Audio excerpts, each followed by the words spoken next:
جو میں آج آپ کی خدمت میں ایک بات کرنے لگا ہوں وہ ایک خاتون کا واقعہ اور قصہ ہے جس کا نام عاتقہ ہے. اس کے والد کا نام خالد ہے. قبیلہ بنی خزاعہ سے ہیں. عاتقہ بنت خالد الخزاعیہ جس کی کنیت ام معبد ہے. یہ میں اس کا واقعہ آپ کی خدمت میں رکھتا ہوں. یہ جاہلیت میں مشہور و معروف خاتون نہیں تھی. اسلام کے آنے کے بعد رسول اللہ سے ملاقات کے بعد اس کے چرچے احادیث کی کتابوں میں صفوں کے صفحے لکھے ہوئے ہیں.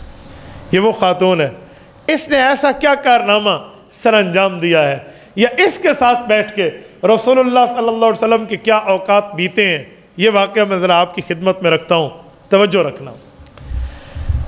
رسول اللہ صلی اللہ علیہ وسلم کی عمر مبارک اس وقت 53 برس تھی جب اللہ کے رسول نے ہجرت فرمائی ہے. ہجرت کے ساتھی حضرت ابوبکر صدیق ہے. 3 دن غار ثور میں گزارنے کے بعد یہ سفر مدینہ کا شروع ہوا تو صدیق اکبر کی حکمت عملی کام کر گئی. حضرت ابوبکر صدیق رضی اللہ عنہ نے یا رسول اللہ کہہ کر مشورہ کیا کہ اللہ کے رسول اب نے جانا تو مدینہ منورہ ہے، لیکن ہم اگر اس معروف اور مشہور راستے سے جائیں گے جس راستے سے لوگ جاتے ہیں تو مدینہ تک پہنچنے سے پہلے یہ لوگ ہمیں پہلے پکڑ لیں گے کہ یہ مدینہ کے راستے پہ گئے ہیں. ایسا کیوں نہ ہو کہ ہم حکمت عملی کے تحت راستہ کوئی اور اختیار کریں اور اس راستوں سے گزرتے گزرتے ہم مدینہ طیبہ کا راستہ لے لیں. کیا ایسا ہو؟ فرمایا جی بالکل ٹھیک ہے. حضور علیہ السلام اور حضرت ابوبکر غار ثور کی طرف گئے ہیں. مکہ مکرمہ کے باسی جانتے ہیں غار ثور کا راستہ مدینہ طیبہ کا راستہ نہیں ہے. آج بھی غار ثور کا راستہ یمن کا راستہ ہے. حضرت ابوبکر لے ادھر سے گئے ہیں، پہنچایا ادھر ہے. یہ حکمت عملی تھی صدیق اکبر رضی اللہ عنہ کی. ایسے ایسے راستوں سے گئے بندہ حیران ہو جاتا ہے. میں نے اپنے سفر میں کئی ایسی جگہ جا کر زیارات کی ہیں. اللہ پاک ہمارے مکہ مکرمہ کے میزبان بھائی مرید صاحب کو جزائے خیر عطا فرمائے. اس شخص نے مجھے ایک ایسی جگہ کی زیارت کی، یقین مانے بالوں کے رونگٹے کھڑے ہو گئے جسم کے. حیرانگی ہو کہ اس جگہ سے اس جگہ اس کے درمیان سے حضرت ابوبکر صدیق اور رسول اللہ صلی اللہ علیہ وسلم گزرے. ایسے ایسے معاملات وہ لوگ جانتے ہیں. اللہ پاک ان کی عمر میں، ان کے علم اور رزق میں، اولاد میں برکات عطا فرمائے. تو میں آپ کی خدمت میں وہ جگہ بتاتا ہوں جہاں سے صدیق اکبر گزر رہے تھے تو ایک شخص نے دیکھ لیا کہ 2 بندے جا رہے ہیں. وہ اللہ کے رسول کو شکل مبارک سے نہیں جانتا تھا. اس نے ابوبکر صدیق سے پوچھا سنا ہے کیا حال ہے جی، خیریت؟ کہاں جا رہے ہیں؟ کہا جی سفر پہ. اچھا آپ کے تو تجارتی سفر ہوتے ہیں. اچھا خیر یہ بندہ کون ہے؟ یعنی اس طرح حضرت صدیق اکبر نے جھوٹ بھی نہیں بولا اور بات ایسی کی کہ رسول اللہ کا راز بھی راز رہا. کہا ھذا ہادی یہدینی، یہ میرا راہبر اور رہنما ہے، مجھے راستہ دکھا رہا ہے. اس زمانے میں لوگ گائیڈ لیتے تھے راستہ دکھانے والا کہ وہ ہمیں پیسے اسے دیتے، وہ راستہ اس نے سمجھے یہ سفر کا راستہ. اور صدیق اکبر تو دین و دنیا کا راستہ فرما، ہادی راستہ دکھانے والا. آج بھی مکہ المکرمہ میں وہ پہاڑ کے نیچے ٹنل اور سرنگ اور نفق موجود ہے جسے نفق ہادی کہتے ہیں. نفق ہادی یعنی اس جگہ صدیق اکبر رضی اللہ عنہ نے بات ارشاد فرمائی تھی.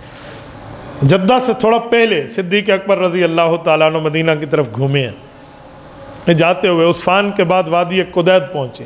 یہ 100 کلومیٹر سے تھوڑا زائد بنتا ہے قدید کی وادی میں رکا ہوں الحمدللہ کئی بار. ایسی جگہ وہاں ہیں حیران ہو جاتا ہے. یہ ام معبد بھی قدید میں رہتی تھی. رسول اللہ صلی اللہ علیہ وسلم اس وقت گزرتے وقت 4 آدمی تھے. جب غار ثور سے نکلے تھے تو حضور علیہ السلام سمیت 4 بندے تھے ہجرت کے سفر میں. اللہ کے رسول صلی اللہ علیہ وسلم، حضرت ابوبکر اور ایک حضرت ابوبکر کے غلام سیدنا عامر بن فہیرہ رضی اللہ عنہ، اور چوتھے آدمی حضرت عبداللہ لیثی رضی اللہ عنہ تھے جن کی ڈیوٹی تھی کہ وہ غار ثور کے بعد مدینہ طیبہ تک مشکل راستوں کی نشاندہی کریں گے کہ آسان ہے، یہ ایسے ہے، یہ ایسے ہے. یہ 4 آدمی تھے. ام معبد کے خیمے میں پہنچے ہیں نا، دن کو کسی جگہ آرام کیا اور شام کو سفر کیا. اور اس طرح ام معبد کے 2 خیمے بڑے مشہور تھے. یہاں لوگ رکتے تھے، یہ ان کی ضیافت کیا کرتی تھی، ان کی مہمان نوازی کیا کرتی تھی. ام معبد اور اس کا خیمہ. معبد کہتے ہیں عبادت کی جگہ. ام معبد یہ عبادت کی جگہ کی گویا نگران تھی. نام اس کا عاتقہ ہے. اتفاق اس کے پاس بکریوں کا ایک ریوڑ ہوتا، باقی جانور ہوتے. جب رسول اللہ صلی اللہ علیہ وسلم گئے ہیں تو گھر میں مہمان نوازی کے لیے اس کے پاس کچھ بھی نہیں تھا. جو خاوند ہے ابو معبد وہ بھی کسی جگہ کام پہ گیا ہوا ہے، اور جو بکریاں ہیں وہ گڈریا گیا ہوا ہے چرانے کے لیے، جو باقی جانور ہے اس کو ادھر ادھر لگایا ہوا ہے، گھر میں مہمان نوازی کے لیے پانی کے سوا کچھ نہیں۔ ایک بکری تھی جو بالکل لاغر ٹھہری تھی اور ایک کونے میں ٹھہری تھی، اسی لیے ٹھہری تھی کہ یہ چلنے کے قابل نہیں ہے کہ اس کے ساتھ ریوڑ کے ساتھ جائے اور چر کے آئے۔ یہ 4 حضرات جہاں پہنچے ہیں اور اس نے عزت احترام کیا، اس نے دیکھا حضرت ابوبکر صدیق کے تو چرچے تھے ہر جگہ کہ یہ مکہ مکرمہ کا بہت بڑا تاجر ہے۔ اس نے جب رسول اللہ صلی اللہ علیہ وسلم کے چہرے پر نظر ڈالی تو حیران ہو گئی وہ خاتون کہ میرے گھر میں ایسے معزز افراد آئے۔ تو اس نے بڑی لجاجت سے کہا کہ میں آپ کی کیا خدمت کروں، میں آپ کی کوئی خدمت نہیں کر سکتی، اس وقت میں اس پوزیشن میں ہوں، حالانکہ یہاں سے گزرتے ہوئے ہر قافلہ اس بات کا شاہد عدل ہے کہ میں نے ان کی خدمت میں کبھی کوئی کمی نہیں کی، تو میں کیا کر سکتی ہوں؟ حضور پاک علیہ الصلوۃ والسلام کے ساتھ حضرت ابوبکر صدیق نے فرمایا کہ جو بکری ٹھہری ہے اس کا دودھ ہمیں مل جائے گا۔ عرب کی مہمان نوازی میں بکریوں کے دودھ تو وافر ملا کرتے تھے۔ اس نے سوری کرتے ہوئے ام معبد نے حضرت ابوبکر صدیق کو عرض کیا کہ یہ بکری اگر کسی کام کی ہوتی نا تو 4 قدم چل پڑتی، آپ نے اس کی شکل دیکھی ہے، یہ اتنی لاغر ہے کہ اس کا سانس بڑی مشکل سے آ رہا ہے، پتہ نہیں شام تک بچے یا نہ بچے، تو اس بکری کو میں مہمان کے سامنے پیش کروں، میری بےزتی نہیں ہے؟ تو حضرت صدیق اکبر رضی اللہ تعالیٰ عنہ نے اللہ کے رسول کو دیکھا اور رسول اللہ صلی اللہ علیہ وسلم نے آنکھوں میں حضرت ابوبکر کو دیکھا۔ امام ابن القیم رحمۃ اللہ علیہ نے زاد المعاد کی پہلی جلد میں، یہ کتاب امام ابن القیم رحمۃ اللہ علیہ آج سے تقریباً 650 سال پہلے کی لکھی ہوئی ہے، یہ ابھی تو کمپیوٹرائز چھپی ہے، زاد المعاد فی ہدی خیر العباد، امام ابن القیم الجوزیہ رحمۃ اللہ علیہ، یہ میں نے مکہ مکرمہ سے لی ہے۔ بلکہ میرے ایک شاگرد ہیں بھائی اختر رسول، یا جانتا ہے کہ بھائی اختر رسول جب والدہ کے ساتھ حج پہ غالباً گئے تھے، یہ وہ خرید کے میرے لیے ہدیہ لائے تھے، میں نے ان کو نام بھیجا تھا، اللہ انہیں بھی جزائے خیر عطا فرمائے۔ اس میں فصل و ام معبد کے تحت پورا تفصیلی واقعہ موجود ہے، یہ صفحہ 513 14 15 16 یہ مستقل پورا جا رہا ہے۔ میں آپ کی خدمت میں اس کا خلاصہ پیش کرتا ہوں۔ حضرت ابوبکر صدیق نے جب اللہ کے رسول کو آنکھوں میں دیکھا نا تو آپ علیہ السلام کی بات ابوبکر صدیق سمجھ گئے کہ حضور فرمانا کیا چاہتے ہیں، یعنی حضور رسول اللہ کے فرمانے کا مطلب یہ ہے کہ اس کو کہو اگر تجھے بکری ہمیں دینے میں دودھ دوہنے وقت تک اعتراض نہیں ہے تو ہمیں دے دے، باقی دودھ جانے اور دودھ دینے والا جانے، اس کے تھنوں میں اتارنے والا جانے، اس کا مطلب چھوڑ، اگر بکری آپ کی اور ہم تک دے سکتی ہو نا، باقی رب جانے اور رب والے جانے۔ تو حضرت صدیق اکبر نے یہی کہا، انہوں نے کہا جی بکری لے لے، اس میں ہے کچھ نہیں۔ دیتے وقت ام معبد کا ذہن یہ تھا کہ ہو سکتا ہے ان کو میری بات پہ اعتماد نہ ہو، کہ میں نے جو کہا اس کے تھن سوکھے ہوئے ہیں، انہیں اعتماد نہ ہو، چلو دے لوں، دیکھ لیں مہمان۔ بکری اس نے حضرت ابوبکر صدیق کے حوالے کیا اور رسول اللہ صلی اللہ علیہ وسلم کو حضرت ابوبکر نے دیا۔ اللہ کا نام لے کے حضرت رسول اللہ صلی اللہ علیہ وسلم نے اس کے کمر پہ ہاتھ پھیرا اور اس کے تھنوں پہ ہاتھ پھیرا۔ امام ابن القیم لکھتے ہیں بکری جگالی کرنا شروع ہو گئی، جیسے کھاتی پیتی بکری ہو، جگالی سمجھے، اوگل مارنا شروع تھی گئی، جی میں کھادی کھڑی ہو گئی، اور اس کے تھن دودھ سے بھر گئے۔ ام معبد کو تو ایک شاک لگا، آنکھوں کے سامنے کتنا بڑا معجزہ رسول اللہ صلی اللہ علیہ وسلم کا اس نے دیکھ لیا۔ آپ دیکھیں بندہ آج رسول اللہ کی بات سنتے اور ایمان بڑھ جاتا ہے، اور جس نے اپنی آنکھوں سے بات بھی سنی اور معجزہ بھی دیکھا اپنی نظروں سے، اس کی کیفیت کیا ہوگی؟ تو ام معبد نے کہا اللہ اکبر، اب بالکل خاموش ہو گئی، اور رسول اللہ صلی اللہ علیہ وسلم نے برتن کے لیے اشارہ کیا تو صدیق اکبر رضی اللہ عنہ نے دیکھا نا کہ آج اللہ کے رسول کی سخاوت جوش پر ہے، تو ام معبد کو کہا کہ ام معبد چھوٹا برتن نہ لانا، گھر میں موجود سب سے بڑا برتن لانا۔ اس عورت کے پاس جو بھی اس زمانے کا دیگچا ویگچا اور برتن تھا اس نے پیش کر دی، اور رسول اللہ صلی اللہ علیہ وسلم نے دوہا، چھوٹا برتن وہ ساتھ لائی، اس سے بھرا، تو اللہ کے رسول نے پہلے ام معبد کہا آپ نوش کر لیں۔ اس نے دیکھا بکری سے دودھ اتنا زیادہ اور مسلسل آ رہا ہے، تو اس نے اسے سعادت سمجھ کے پی لیا۔ رسول اللہ صلی اللہ علیہ وسلم نے حضرت ابوبکر کو فرمایا کہ اب عبداللہ لیسی کو دو، ہمیں راستہ دکھا رہا ہے، اس نے پیا۔ حضرت عامر بن فہیرہ کو دیا، پھر ابوبکر کو کہا کہ یا رسول اللہ، آپ کا سفر میں چلنے والا جو بڑا ہوتا ہے وہ سفر کی خدمت کرتا ہے، سید القوم فی السفر خادمہم، حدیث پاک میں ہے نا کہ جو لیڈر گروپ لیڈر ہو اور وہ سفر میں اپنے دوستوں کو لے کر جائے تو خود بڑا بن کے یوں نہ بیٹھے بلکہ خدمت والا مزاج رکھے. کہ ابو بکر اب آپ پہ ہو. حضرت صدیق اکبر نے پیا, پھر اللہ کے رسول نے نوش فرمایا. کچھ ٹائم گزرا, وہ دودھ بچ گیا تھا, پھر مزید دودھ پیا اس کا 2-3 بار. یہ سفر سے ویسے ہی آ رہے تھے تو ان نے خوب پیا جیسے پینے کا حق ہو. برتن خالی ہو گیا. حضور پاک علیہ الصلوۃ والسلام نے اس عورت سے بات شروع کی دین اسلام کی دعوت پر. تو اس عورت نے آپ علیہ السلام سے آپ کی دعوت پوچھی. رسول اللہ صلی اللہ علیہ وسلم نے توحید بتائی, رسالت بتائی. تو اس خاتون نے کہا کہ واقعی میں نے اس راستے کے گزرتے ہوئے بڑے نشیب و فراز دیکھے, بڑے لوگوں کے معاملات کو جانتی ہوں. آپ کا چہرہ جھوٹا نہیں ہو سکتا, آپ کی بات غلط نہیں ہو سکتی, آپ کی گفتگو دھوکے بازی نہیں ہو سکتی. میں کتنے ٹائم سے یہ معاملہ دیکھ رہی ہوں, میں نہیں دھوکہ نہیں کھا سکتی. جس رب کی دعوت آپ دے رہے ہیں, اگر میں آپ کی دین میں داخل ہو جاؤں تو آپ کو کوئی اعتراض؟ وہ بظاہر سمجھتی تھی شاید یہ مجھے اپنے ہاں داخل نہ کرے. تو رسول اللہ صلی اللہ علیہ وسلم نے گویا یوں فرمایا کہ میری تو کوشش ہے کہ جہنم سے بچ کے جنت کی طرف میرا ہر امتی آ جائے. یا رسول اللہ مجھے کلمہ پڑھا لیں. آپ علیہ الصلوۃ والسلام نے کلمہ پڑھایا, اسے مسلمان کیا, وہ صحابیہ بنی. اللہ کے رسول صلی اللہ علیہ وسلم نے یہاں, اور حضرت ابو بکر نے ان سے پوچھ لیا تھا کہ یہاں گھر کے بڑے, انہوں نے کہا جی میرے خامد ہیں ابو معبد, وہ کام گئے ہوئے ہیں. یہاں ہمارا غلام ہے, وہ بکریاں لے کر گیا ہوا ہے, جانور وہاں ہیں. تو حضور علیہ الصلوۃ والسلام نے فرمایا برتن ایک بار پھر دو. کہا جی کیوں؟ کہا آپ کا خامد بھی تو اسی گھر کا حصہ ہے نا, جس کے گھر میں ہماری مہمان نوازی ہوئی ہے. ایک بار پھر دو, میں برتن سے دودھ دھو دیتا ہوں اور اپنے خامد کو پلانا. رسول اللہ صلی اللہ علیہ وسلم نے ایک بار پھر دودھ دوہا تو اسی لاغر بکری سے پھر دودھ آیا, اور وہ دودھ آ گیا, وہ برتن بھرا. فرمایا یہ لے لو, بچوں کو دینا اور اپنے خامد کو دینا. اور بکری کو آپ علیہ الصلوۃ والسلام نے واپس کیا, اس نے جا کر وہاں باندھ لیا. کچھ ٹائم اللہ کے رسول صلی اللہ علیہ وسلم نے یہاں گزارا.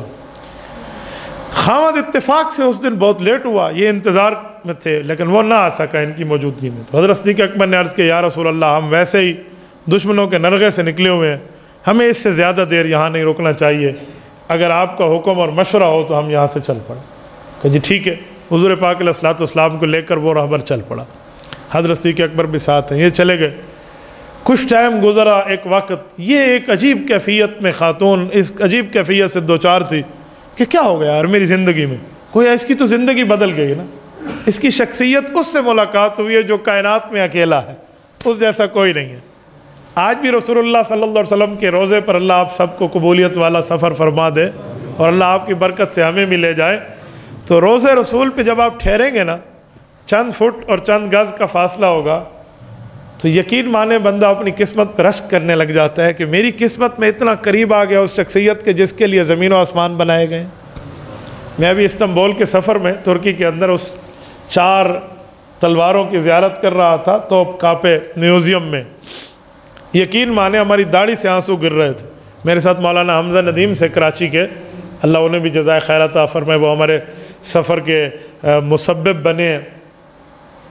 میں اور مولانا حمزہ ایک دوسرے کو آنکھوں میں دیکھ رہے تھے, ہماری زبان نہیں چل رہی تھی. میں نے کہا یار رسول اللہ کے ہاتھ میں سالوں یہ تلواریں رہی ہیں, اور آج اس تلوار میں اور ہم میں چند فٹ کا فاصلہ ہے. کیا اس قسمت کے قابل ہوتا ہے عام بندہ کہ وہ اپنے نبی کی اس استعمال شدہ چیز کے ساتھ جا کر ٹھہر جائے؟ یہ اللہ رب العزت کی طرف سے عطا ہوتی ہے, اللہ قبول فرمائے. بڑی بڑی چیزیں وہاں توپ کاپی میں موجود ہیں, دیکھنے کی چیزیں. حضرت امام حسین رضی اللہ تعالیٰ نے جو جبہ مبارک زیب تن فرمایا ہے نا, وہ حضرت امام حسین کا جبہ وہاں موجود ہے. اس کے علاوہ بھی بہت سی چیزیں ہیں. اللہ آپ سب دوستوں کو لے جائے, مقبولیت والی حاضری عطا فرمائے. تو رسول اللہ کی طرف جس کی نسبت ہو, اس چیز کا مقام اتنا ہے. تو آپ اندازہ لگائیں کہ جس کی نسبت رسول اللہ سے ڈائریکٹ ملاقات کی ہوگی, اس خاتون کی کیفیت کیا ہوگی. بہرحال یہ خاتون خود کو بڑی خوش قسمت سمجھ کے, بلکہ سمجھ کیا تھی, سوچ رہی ہے میرے خامد آئیں گے میں بتاؤں گا.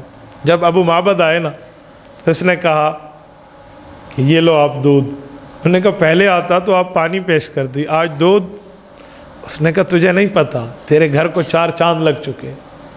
کیا ہوا؟ اس نے دودھ رکھا. کہا دودھ رکھ نہیں, پہلے پی اور پھر بات کریں گے. اس نے دودھ پیا. کہا آج یہ ہوا, یہ ہوا, یہ ہوا. تو نے کہا آیا کون تھا؟ تو اس خاتون نے رسول اللہ صلی اللہ علیہ وسلم کو جو نظر میں سما کر جو نقشہ آپ نے ذہن میں بنایا تھا نا کہ آپ علیہ الصلوۃ والسلام کی گفتگو ایسی تھی، رسول اللہ صلی اللہ علیہ وسلم کا چہرہ مبارک ایسے تھا، حضور کی آنکھیں ایسے تھی، آپ علیہ السلام کے بولنے کا انداز اور سامنے والے کے سننے کا انداز ایسے تھا، حضور پاک علیہ السلام جو بات فرماتے وہ عمل کتنے ٹائم میں عمل درآمد ہو جاتی، اس نے ساری باتیں اپنے الفاظ میں اپنے خاوند کو بتا دی۔ تو جب اس نے پوچھا نا کہ مجھے بتائیے، یہ امام ابن القیم لکھتے ہیں سفیلی یا ام معبد کیف ہوا، مجھے بتا ام معبد وہ شخص کیسا تھا، ابھی تک جان پہچان نہیں ہے، بتایا رسول پاک ہے فلاں، اس طرح کی بات ہے نا، اس سے پہلے تعارف ہو رہا ہے، وہ کیسا تھا؟ میرے دوستوں میں رب کی گھر مسجد میں بیٹھا ہوں، اس خاتون نے جو رسول اللہ صلی اللہ علیہ وسلم کی شکل مبارک کا نقشہ کھینچا ہے نا، ان الفاظ کو پڑھ کے بندے کی ایمانی کیفیت لبریز ہو جاتی کہ یار ایک وقت کی صحابیہ ہے، ایک مختصر اور قلیل وقت رسول اللہ اس کے گھر میں رہے ہیں، اور اس نے کیا سے کیا اللہ کے رسول صلی اللہ علیہ وسلم کے لیے تعریفی کلمات کہہ دی۔ یہ اپنے خاوند کہنے لگی ظاہر الوضاعت ابلج الوجہ حسن الخلق لم تعبہ سجلا ولم تزر به سعلا وسیم قسیم وفی عینیہ دعج وفی اسفارہ وطف وفی صوتہ سحل وفی عنقہ سطح احور اقہل ازج اقرن شدید سواد الشعر اذا سمت علاہ الوقار وان تکلم علاہ البہاء اجمل الناس وابہمہم من بعید واحسنہ واحلاہ من قریب حلو المنطق فصل لا نظر ولا حدر کأن منطقہ خضرات نظم یتعدرن ربیع لا تقیمہ عین من قصر ولا تشنعہ من طول غصن بین غصنین فہو انظر الثلاثة منظرا واحسنہم قدرا لہو رفقاء یحفون به اذا قال استمعوا لقولہ وَإِذَا أَمَرَ تَبَادَرُوا إِلَىٰ أَمْرِهِ محفوظ محشود لا عابس ولا منزف۔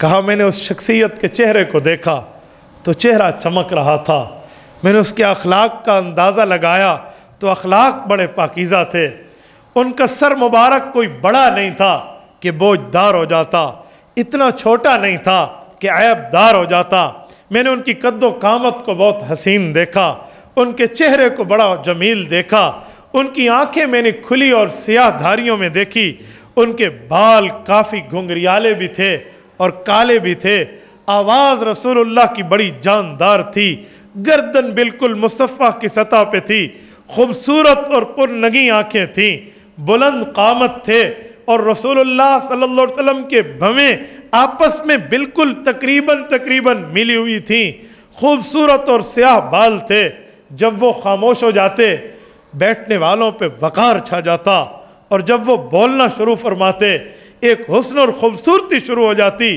اللہ کی قسم وہ تمام لوگوں سے زیادہ خوبصورت تھے، دور سے دیکھو تو پیارا نظر آئے، قریب جا کے دیکھو سب سے حسین نظر آئے، جمیل اور شعری کلام اس شخصیت کا تھا، اس بزرگ کی زبان پہ میں نے فضول اور واہیات بات نہیں سنی، اس نے کلام ایسے کیے جیسے موتیوں کی لڑی کو کاٹو تو جواہرات اور موتی گرنا شروع ہو جاتے ہیں، ترتیب کے اعتبار سے گرتے ہیں تو ترتیب کے اعتبار سے ان کی زبان سے باتیں جاری ہوتی، میری آنکھوں نے ان کی پستی قد کا عیب نہ نکال سکا، نہ لمبے قد کا نقص نکال سکیں، وہ دو شاخوں کے درمیان ایسی خوبصورت شاخ کی مانند تھے جو ان دو سے زیادہ تر و تازہ اور حسین نظر آتی ہے، ان کے ساتھیوں نے انہیں یوں گھیرا لگایا ہوا تھا، جب وہ بات کرتے یہ سنتے اور حکم بجا لاتے، وہ حکم کرتے یہ تعمیل کرتے، وہ خدمت کرانے اور مخدوم تھے، مطاع تھے، ان کی بات مانی جاتی تھی، وہ تنگ نظر بھی نہیں تھے، بے مغز بھی نہیں۔ یہ ایک لمحوں کی، ایک دن کے چند لمحوں کی ملاقات ہے، یہ اس خاتون کے الفاظ ہیں۔ آج کے ترجمے والے جتنی کوشش بھی کر لینا، شاید میں اس عورت کی الفاظ کی کیفیت تو ان الفاظ میں نہیں لا سکتا نا، جب اس نے یہ لفظ کہا نا تو آگے سے اس کا خاوند جو سنتا رہا کہ میری بیوی آج کیا بول رہی ہے، اس کی ملاقات ہے نا کہیں سے، کوئی اثر بھی تو ہے۔ سنتے سنتے اس کے خاوند نے کہا اچھا، فقال ابو معبد واللہ ھذا صاحب قریش، اب میں سمجھ گیا ہمارے گھر کو رونق کس نے لگائی ہے، یہ تو وہی قریش کے نوجوان ہیں، الذی ذکروا من امرہ ما ذکروا، جس کی نبوت کے ذکر کے چرچے مکۃ المکرمہ میں تجارتی سفر میں سن کے آیا تھا، یہ وہ شخصیت ہے۔ اور فوراً اپنی بیوی کو کہا کہ وہ کہاں گئے ہیں، میں تھوڑے معلومات لے لیتا ہوں، ان کی منزل کا پتہ میں ڈھونڈ نکالوں گا، چاہے میری قدرت میں جتنا مال ہے نا انہیں بیچ کے بھی ان تک پہنچنا پڑے نا تو ہم جائیں گے۔ لقد ہممت واللہ، اللہ کی قسم کھا کے کہتا ہوں میں یہ ارادہ کر رہا ہوں، ان اصحبہ، کہ میں اس کا ساتھی اور صحابی جا کے بنوں گا، ولا افعلن ان وجدت الى ذلک سبیلا، جتنی کوشش مجھے صرف کرنی پڑے گی میں کر کے اس تک پہنچنے کا راستہ نکالوں گا۔ اور یہی ہوا، یہ ام معبد اور ابو معبد یہ رسول اللہ صلی اللہ علیہ وسلم کی خدمت میں مدینہ منورہ آئے تھے۔ رسول اللہ صلی اللہ علیہ وسلم کو اس نے رسول اللہ ایک ہی بار کلمہ طیبہ پڑھتے وقت کہا، باقی کیا کہتے تھے؟ مبارکن۔ رسول اللہ صلی اللہ علیہ وسلم سے جب یہ بات کرتی تھی تو مبارک کہتی تھی۔ یہ جب مدینہ طیبہ آئی نا اپنے خاوند کے ساتھ، اب خاوند نے تو ملاقات نہیں کی تھی نا اللہ کے رسول کے ساتھ، اور حضرت ابو بکر کے ساتھ بھی تو نہیں تھے، اتفاق سے قباء سے اندر جاتے ہوئے حضرت ابو بکر ہی نے ملے۔ جب حضرت ابو بکر صدیق ملے نا تو اس نے دیکھ کے انہیں کہا واللہ ھذا صاحب مبارک، اللہ جانتے ہیں میرے خاوند یہ بندہ تھا جو اس مبارک کا ساتھی تھا، جو اس کے ساتھ تھا۔ حضرت صدیق اکبر انہیں وہاں لائے ہیں، ان کے خاوند نے کلمہ پڑھا ہے۔ حضرت صدیق اکبر رضی اللہ تعالیٰ عنہ کے دور مبارک تک وہ بکری زندہ رہی تھی، اس بکری کا دودھ پینے بڑی بڑی دنیا آیا کرتی تھی، کتنے عرصے تک یہ بکری رہی ہے۔ اور پھر ان کا ایک سلسلہ ہے، ایک ذکر ہے اس خزائیہ کا۔ آج اللہ پاک آپ کو وادی قدیت میں لے جائے، آپ جائیں تو خیمہ تو نہیں ملتا لیکن وہ جگہیں ضرور ملتی ہیں جہاں پر ام معبد نے اللہ کے رسول صلی اللہ علیہ وآلہ وسلم کی مہمان نوازی کی تھی۔ تھوڑا روڈ سے طریق الہجرت سے اندر جانا پڑتا ہے، کوئی 5 کلومیٹر کے لگ بھگ کا غالباً سفر ہے۔ وہاں جائیں نا، ایک تصور میں جائیں تو خوشبو رسالت آج بھی موجود ہے۔ واللہ اپنے ایمان کو جلا بخشنے کے لیے چند لمحے بندہ وہاں ٹھہرے نا، ایمانی کیفیت میں ایک فرق آ جاتا ہے کہ اس زمین کو وہ شرف حاصل ہے جہاں میرے پاک پیغمبر نے ایک شخصیت کو کلمہ بھی پڑھایا تھا اور اپنے قدموں کو یہاں بوسہ بھی دیا۔ رسول اقدس صلی اللہ علیہ وآلہ وسلم کی یادیں وہاں آج بھی وابستہ ہیں۔ تبارك الذي نزل الفرقان على عبده ليكون للعالمين نذيرا